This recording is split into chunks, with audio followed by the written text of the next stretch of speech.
The autumn rain drummed against the windows of St. Andrews University as Catherine Middleton hurried across the cobblestone courtyard, her books clutched tightly against her chest. She had no idea that the tall, sandy-haired young man walking just ahead of her would one day become her husband and future king. Prince William, trying his best to blend in with his fellow students, was simply Will to most people on campus. He wore the same jeans and sweaters as everyone else, carried the same heavy textbooks, and stood in the same long queues. At the campus cafe, their first real conversation happened during an art history lecture about Renaissance paintings. Catherine had raised her hand to discuss the emotional depth in Caravaggio's work, and William found himself genuinely impressed by her thoughtful analysis. After class, he approached her with a shy smile. "That was brilliant, what you said about the use of light," he said, adjusting his backpack nervously. Catherine laughed, her eyes sparkling with warmth. "Thanks, though I'm pretty sure I was just making half of it up as I went along." What struck William most wasn't her beauty, though she was undeniably lovely. It was her authenticity. While other students often became tongue-tied or overly formal around him once they discovered his identity, Catherine treated him like any other university student. She teased him when he struggled with their shared economics coursework, shared her notes when he missed lectures, and never once asked him about palace life or royal protocols. Their friendship deepened during late-night study sessions in the university library. William found himself sharing stories about his childhood that he'd never told anyone outside his immediate family.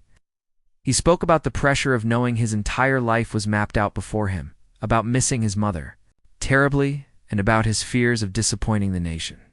Catherine listened without judgment, offering gentle encouragement and practical advice with the wisdom of someone far beyond her years.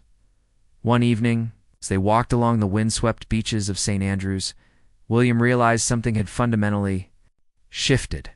Catherine had been telling him about her family's business struggles, how her parents had worked tirelessly to build their party supply company from nothing. She spoke with such pride about their determination and love for each other. "They taught me that titles don't make you special," she said, picking up a smooth stone and skipping it across the waves. "It's what you do with your life that matters." In that moment, William saw his future differently. Here was someone who understood duty and service, not because she was born into it, but because she chose it every day. Catherine's parents had shown her that real nobility came from dedication to family, hard work, and treating everyone with equal respect. These weren't lessons learned in palace corridors or from royal tutors, but around a kitchen table in Berkshire where everyone helped with dishes and no one was too important to pitch in. As their university years progressed, their relationship evolved from friendship to something deeper. William began to see how Catherine interacted with everyone around her, from the dining hall staff to distinguished professors, with the same genuine warmth and interest. She remembered the names of the cleaning ladies asked about their families, and always had time for a chat with the security guards who protected the campus. This wasn't calculated behavior designed to impress. Was simply who she was. During their final year, William took Catherine home to meet his family. The Queen, initially reserved, found herself charmed by Catherine's natural grace and evident love for her grandson. Catherine didn't curtsy perfectly or know all the proper forms of address, but she showed genuine interest in the Queen's stories about her horses and asked thoughtful questions about the monarchy's history. More importantly, she made William laugh in a way the royal family hadn't seen since his mother's death. What began as a university romance was quietly transforming into something much more significant.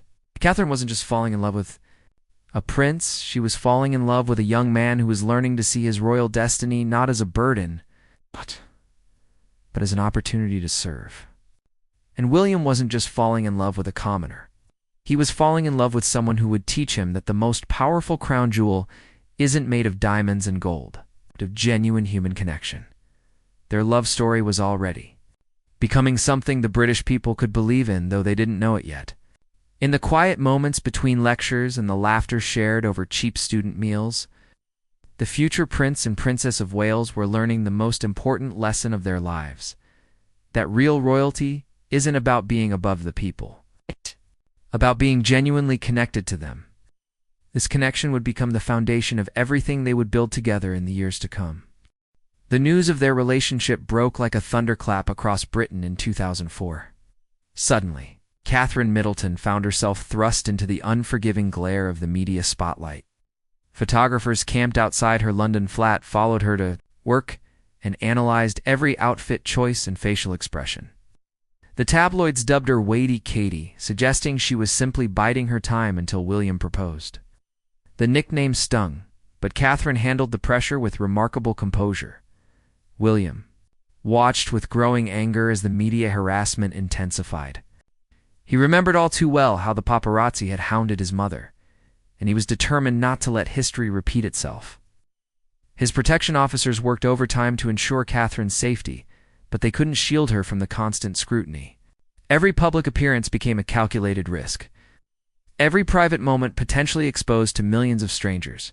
Yet something extraordinary began to happen during those difficult early years. Instead of retreating from public life, Catherine chose to use the attention constructively. She accepted a position at Jigsaw, a fashion accessories company, and threw herself into the work with genuine enthusiasm. Her colleagues were initially skeptical, wondering if she was just playing at having a career. They quickly discovered their mistake. Catherine arrived early, stayed late, and treated everyone from the CEO to the interns with equal respect and kindness. During her lunch breaks, Catherine would often walk through Chelsea and Kensington, stopping to chat with shopkeepers and locals. Mrs. Henderson, who ran a small flower shop near Catherine's office, later recalled how the young woman would pop in regularly, not to buy expensive arrangements, but to ask about her arthritis and remember the names of her grandchildren. She wasn't putting on a show. Mrs. Henderson would tell reporters years later, she genuinely cared about people, and you could feel it.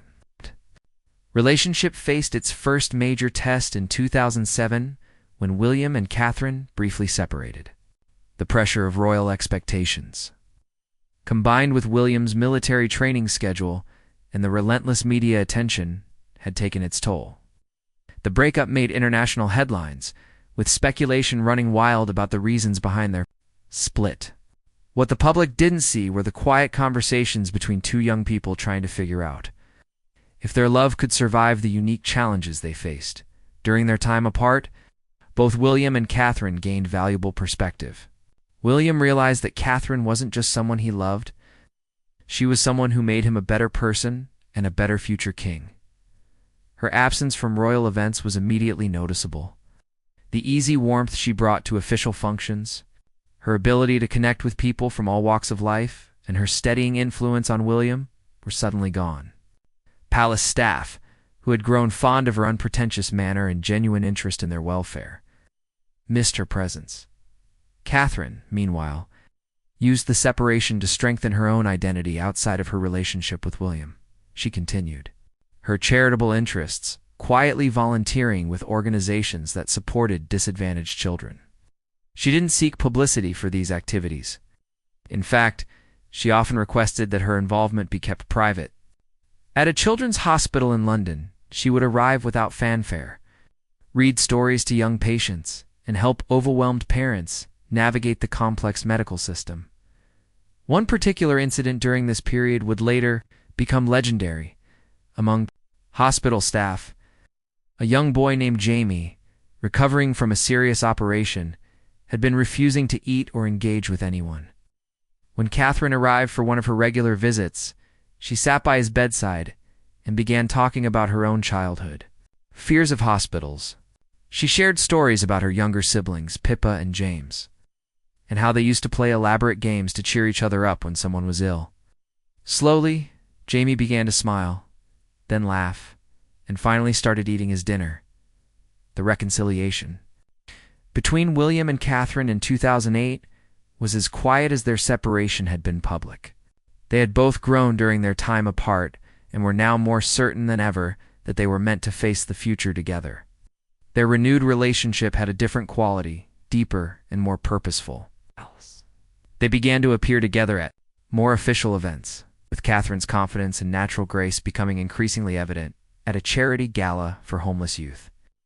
Catherine spent the entire evening talking with young people who had experienced life on the streets. Didn't just make polite conversation, She asked detailed questions about their experiences, listened to their stories without judgment, and exchanged contact information with several organizations working to address youth homelessness. One young man later told reporters, "She didn't talk to us like we were charity cases. She talked to us like we were people with something valuable to say." By 2009, it was clear that Catherine had found her footing in the royal world while maintaining her own authentic voice. She hadn't been molded into a royal prototype. Instead, she had brought her own perspective and values to enhance the institution. The British public began to see her not as someone trying to fill a prescribed role, but as someone who was creating a new kind of royal engagement based on genuine human connection and empathy. The morning of November 16, 2010, dawned crisp and clear in Kenya's Masai Mara. William had been planning this moment for months. Carrying his mother's sapphire engagement ring in his backpack throughout their romantic African holiday, as they sat together overlooking the vast savannah where Princess Diana had once found peace, William took Catherine's hand and asked her to marry him. Her joyful yes echoed across the landscape, witnessed only by the wildlife and endless sky. When the engagement was announced, Britain erupted in celebration. After years of economic uncertainty and social challenges, the nation had something genuinely joyful to anticipate. But this wasn't just any royal wedding. It was the union of a future king with someone the public had watched grow into her role. With grace and authenticity, engagement interview revealed the depth of their partnership, with Catherine speaking confidently about her readiness to take on royal duties while William beamed with obvious pride and love. The months leading up to the wedding showcased Catherine's remarkable ability to balance tradition with personal touches. She chose a wedding dress designer who reflected both royal grandeur and modern elegance. Sarah Burton of Alexander McQueen created a gown that honored British craftsmanship while expressing Catherine's own style. Every detail, from the Carrick macross lace to the silk tulle veil, told a story of respect for tradition combined with fresh perspective. More significantly, Catherine and William made decisions about their wedding that reflected their desire to share the celebration with the British people. They requested that the ceremony be held on a Friday, creating a long weekend that would allow more people to participate in the festivities. They invited representatives from the charities they supported, ensuring that the guest list included people whose lives they had touched through their service work. The night before the wedding, Catherine stayed at the Goring Hotel with her family, maintaining the tradition of the bride spending her final single night away from her future husband. But even this private moment revealed her character. Hotel staff later recalled how she took time to thank every person involved in the wedding preparations. From the florist to the security team, she remembered names, asked about families, made sure everyone felt appreciated for their contribution to this special day. On April 29, 2011, as Catherine traveled to Westminster Abbey in the glass coach, millions of people lined the streets of London. The crowds weren't just curious spectators. They were invested participants in a love story they had watched unfold over nearly a decade. When Catherine stepped out of the car at the Abbey, her composure and radiant smile conveyed both the magnitude of the moment and her readiness to embrace it. The wedding ceremony itself became a masterclass in balancing royal protocol with personal meaning. Catherine had requested that the traditional promise to obey her husband be removed from their vows, a decision that sparked conversation about modern marriage and women's roles. She walked down the aisle with confidence, her father Michael Middleton beaming with pride beside her. When she reached William at the altar, their exchanged smiles conveyed the deep love and partnership that had brought them to this moment. The most memorable moment came during the ceremony when William whispered, "You look beautiful," to Catherine as she approached. The intimate gesture, captured by cameras and witnessed by billions, exemplified their ability to maintain their personal connection even in the most formal circumstances. It reminded everyone watching that beneath the pageantry was a genuine love story between two people who had chosen each other freely. After the ceremony, the couple's carriage ride back to Buckingham Palace became a celebration of British joy and optimism. The crowds cheered, waved flags, and sang "God Save the Queen" with genuine enthusiasm. Catherine and William waved constantly, their faces showing delight in the public's happiness. This wasn't the dutiful acknowledgement of subjects by their rulers. It was a mutual celebration between the couple and the people they would serve. The balcony appearance at Buckingham Palace, where the couple kissed twice to the delight of the assembled crowds, crystallized their relationship with the British public. The kisses were spontaneous and joyful, reflecting their genuine happiness and comfort with sharing their joy publicly. The image of Catherine in her wedding dress, and William in his military uniform, surrounded by their families and waving to the cheering crowds, became an iconic representation of modern royal marriage. The evening reception revealed more of their personal style. Instead of a formal sit-down dinner, they chose a more relaxed celebration that allowed for dancing, storytelling, and genuine conversation among their guests. William's speech reportedly included jokes about Catherine's cooking skills and their early dating mishaps, while Catherine surprised everyone by speaking confidently about her excitement for their future together. The celebration lasted well into the night, with guests later describing it as feeling more like an intimate family gathering than a state occasion. Their wedding day established the template for their future public life, a careful balance of respect for royal tradition with authentic personal expression, always with the British people as welcomed participants in their journey together. The transformation from newlyweds to working royals presented Catherine with challenges no university course could have prepared her for. As the Duchess of Cambridge, she needed to master the complex art of royal engagement while staying true to the authentic personality that had won public affection. Her early official visits revealed a woman determined to use her platform meaningfully rather than simply fulfill ceremonial obligations. Her first major solo engagement took her to a children's hospice in Cambridgeshire. Palace staff had prepared detailed briefings about appropriate conversation topics and protocol. But Catherine surprised everyone by abandoning the formal schedule to spend extended time with individual families. She sat on hospital beds, held hands with worried parents, and played simple games with children facing terminal illnesses. One mother later wrote to the palace describing how Catherine had helped her daughter laugh for the first time in weeks, creating a memory the family would treasure forever. William watched his wife's growing confidence with admiration and pride. During joint engagements, he began to step back slightly, allowing Catherine's natural warmth and curiosity to shine. At a veterans' hospital, she spent 40 minutes talking with an elderly former soldier about his memories of World War II, asking detailed questions about his experiences and listening intently to stories he rarely shared with anyone. Her genuine interest wasn't performance. It was the same quality that had attracted William during their university days.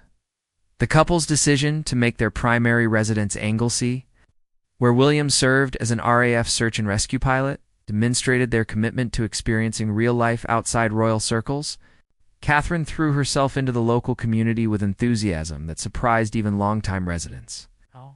She joined the local grocery store queue like any other military wife, participated in community fundraisers, and became a familiar face. At the village pub, where RAF families gathered, Mrs. Evans, who ran the local post office, remembered Catherine's weekly visits to collect mail and packages. She always asked about my grandson's football team, and remembered when my husband was in hospital, Mrs. Evans recalled years later. She wasn't playing a role or trying to impress anyone. She was just being neighborly. These interactions weren't reported in newspapers or documented by official photographers, but they revealed Catherine's instinctive understanding that royal service meant genuine engagement with people's daily lives. The couple's first major overseas tour to Canada in 2011 showcased their evolving partnership and Catherine's remarkable adaptability. She navigated French-speaking Quebec with confidence, participated in indigenous cultural ceremonies with respectful curiosity, and charmed crowds from coast to coast. But the most significant moments happened away from cameras, during private meetings with Canadian military families and veterans. Catherine's conversations with military spouses about the challenges of deployment separation revealed her deep understanding of the sacrifices made by service families. During a visit to Calgary, Catherine met Sarah, a young mother whose husband was deployed in Afghanistan. Sarah later described how Catherine had asked specific questions about managing household responsibilities alone, dealing with children's questions about deployment and maintaining hope during difficult periods. She understood because she'd lived it, Sarah explained. She knew what it meant to worry about someone you love in a dangerous job. These conversations informed Catherine's later charitable work supporting military families, demonstrating how personal experience enhanced her royal service. The announcement of Catherine's first pregnancy in December 2012 created national excitement, but also revealed the intense scrutiny royal family members face during personal milestones. Catherine's severe morning sickness required hospitalization, turning a private health matter into public concern. Her graceful handling of the situation, including a brief statement thanking the public for their support while requesting privacy. For recovery, demonstrated her growing mastery of royal communication. Throughout her pregnancy, Catherine continued official engagements with modifications for her health. At a children's charity event, she spent time sitting on the floor with young children, reading stories and participating in craft activities despite her obvious fatigue. Her commitment to maintaining normal interactions, even while managing pregnancy challenges, showed the British public that she took her royal responsibilities seriously while remaining relatable and human. The birth of Prince George in July 2013 marked Catherine's transition into a new phase of royal life.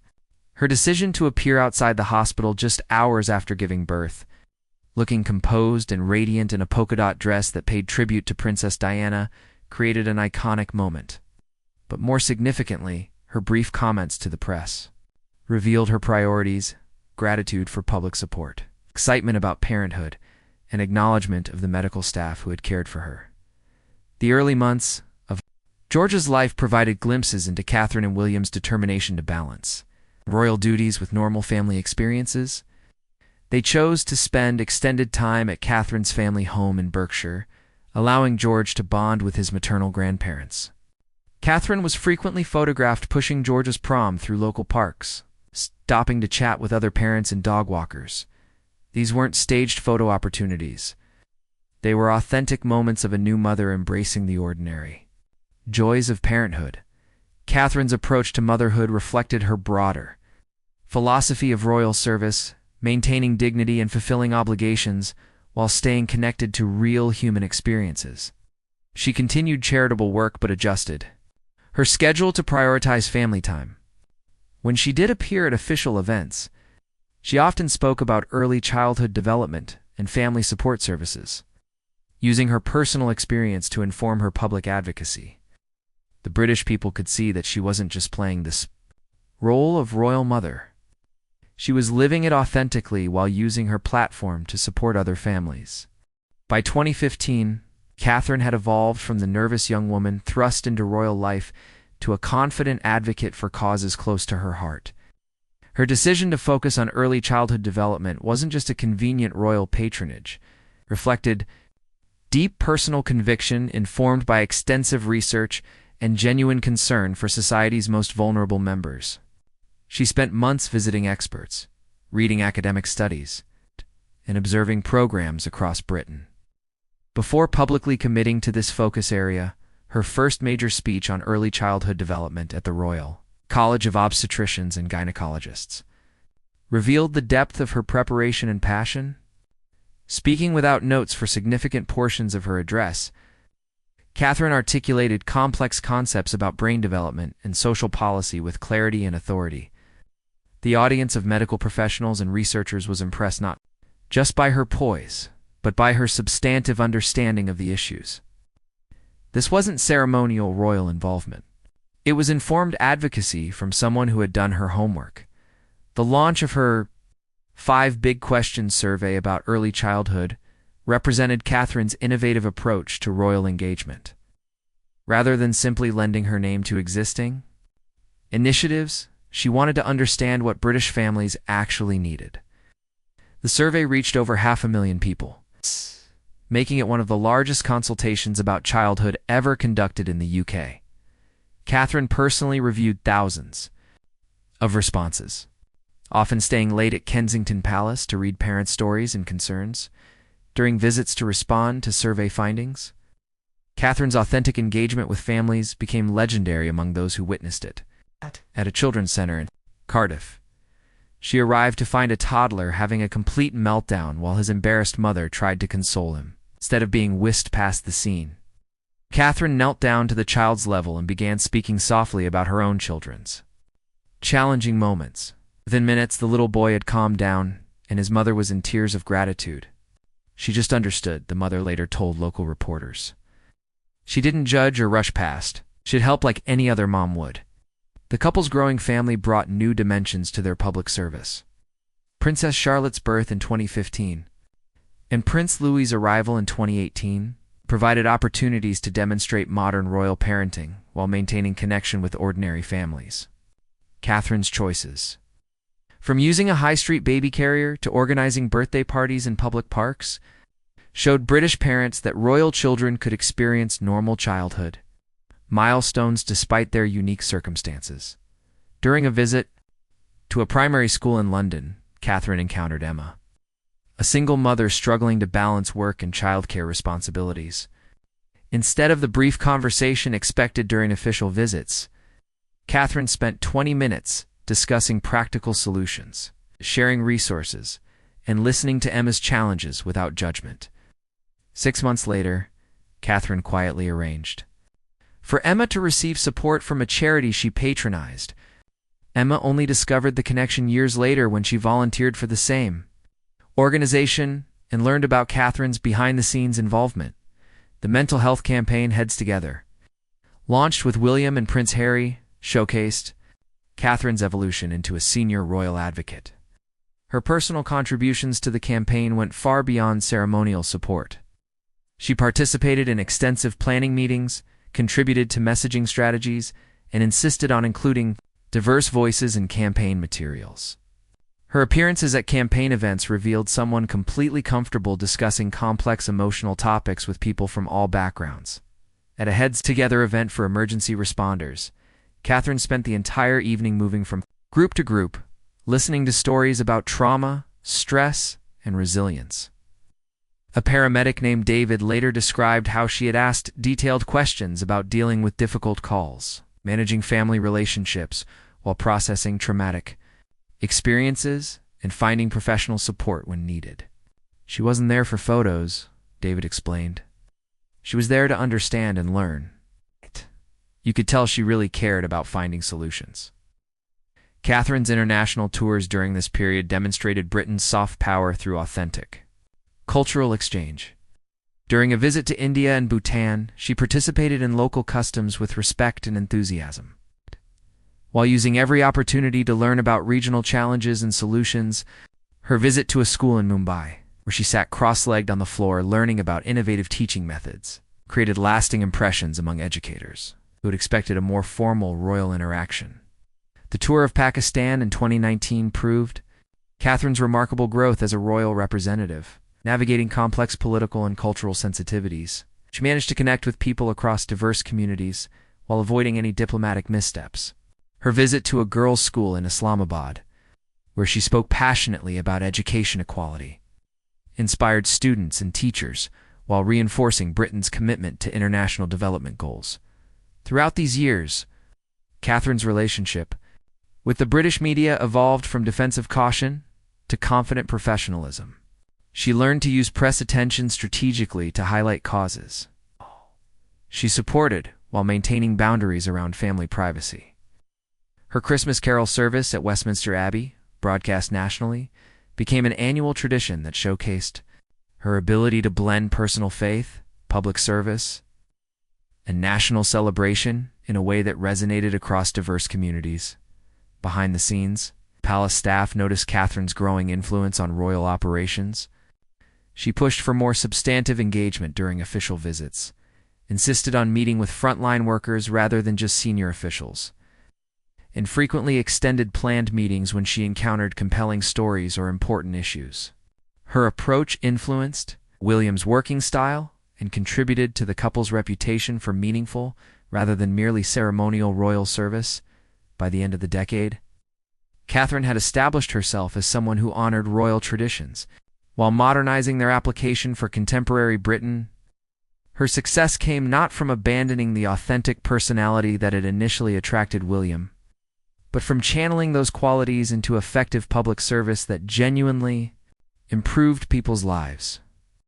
The arrival of 2020 brought unprecedented challenges that would test Catherine and William's connection to the British people in ways no one could have anticipated.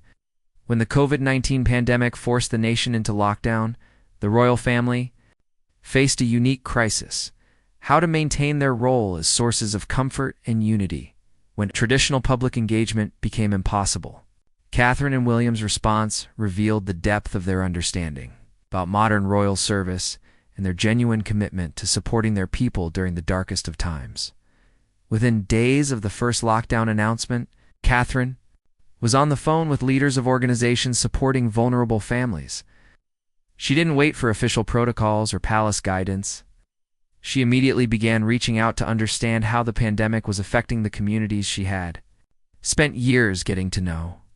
Her first calls went to children's centers, domestic violence shelters, and mental health organizations, recognizing that isolation would disproportionately impact those already struggling. The couple's decision to share homeschooling struggles during television interviews resonated powerfully with millions of British families facing the same challenges. Catherine's honest admission that she felt exhausted trying to manage Prince George's mathematics homework while entertaining Charlotte and Louis created a moment of genuine connection with parents across the nation. This wasn't strategic communication designed by palace advisors. It was authentic sharing from a mother experiencing universal parenting challenges. Their virtual engagements during lockdown revolutionized royal communication. Instead of formal ceremonies and grand settings, Catherine appeared on video calls from her kitchen at Anmer Hall, surrounded by children's artwork and the comfortable chaos of family life. During a call with lonely elderly residents, she spent extra time talking with Margaret, an 89-year-old widow who hadn't seen her family in months. Catherine remembered details from their conversation weeks later, calling Margaret directly to check on her well-being and arrange for local support services to visit. The couple's weekly applause for healthcare workers, broadcast from their front door with their children, became symbolic of national gratitude and shared sacrifice. But their private actions during this period revealed the depth of their commitment. Catherine personally wrote hundreds of thank you notes to healthcare workers, teachers, and essential workers. She didn't just sign pre-written cards. She crafted individual messages referencing specific challenges and expressing genuine appreciation for extraordinary service. When schools reopened, Catherine's visits to understand pandemic impacts on children's development weren't photo opportunities, but serious research missions. She spent entire days in classrooms, observing how children interacted after months of isolation, talking with teachers about learning delays, and meeting with parents about family stress. Her subsequent advocacy for catch-up programs and mental health support reflected direct observation rather than theoretical understanding. The death of Prince Philip in April 2021 provided another window into Catherine's role within the royal family and her relationship with the British people. During the funeral preparations, she quietly took on significant responsibilities supporting the Queen while managing her own children's grief. Her decision to include Prince George and Princess Charlotte in parts of the funeral proceedings, balanced with age-appropriate boundaries, demonstrated her thoughtful approach to helping her children understand their public roles while protecting their emotional well-being. Following the funeral, Catherine's private support for the Queen became publicly visible through their joint engagements. The two women, separated by more than 6 decades in age, had developed a genuine friendship based on shared commitment to service and mutual respect. The Queen's confidence in Catherine was evident during their visits to retirement homes and community centers, where Catherine often took the lead in conversations while the Queen observed approvingly. The couple's Caribbean tour in 2022, marking the Queen's Platinum Jubilee, showcased their evolved approach to representing modern Britain internationally. When protests about colonialism and slavery emerged during their visit, Catherine and William responded with humility and openness to difficult conversations rather than defensive diplomacy. Their acknowledgement of historical wrongs while celebrating contemporary partnerships demonstrated mature leadership that impressed both local populations and international observers. The most significant test of their leadership came with the Queen's death in September 2022. Catherine's transformation into the Princess of Wales occurred during one of the most emotionally charged periods in recent British history. Her behavior during the 10 days between the Queen's death and funeral revealed someone completely prepared for the responsibilities of senior royal leadership. She balanced personal grief, family obligations, and public duties while supporting William through his transition to heir apparent. The walkabout at Windsor Castle, where Catherine and William joined Prince Harry and Meghan to greet mourners, demonstrated Catherine's diplomatic skills and commitment to family unity during national mourning. Despite personal tensions and months of separation, she participated gracefully in showing royal family solidarity when the nation needed it most. Her interactions with mourners during those difficult days were marked by genuine empathy and appropriate emotional engagement during the Lion State period.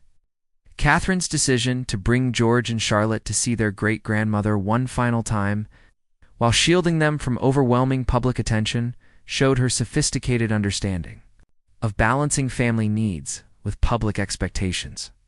Her guidance helped the children participate meaningfully in historic events while protecting their emotional well-being.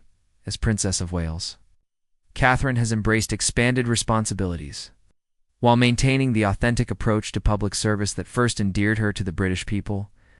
Her Christmas Carol service in 2022, dedicated to celebrating community heroes who had supported others during difficult times, exemplified her philosophy of using royal platforms to highlight ordinary people doing extraordinary things today.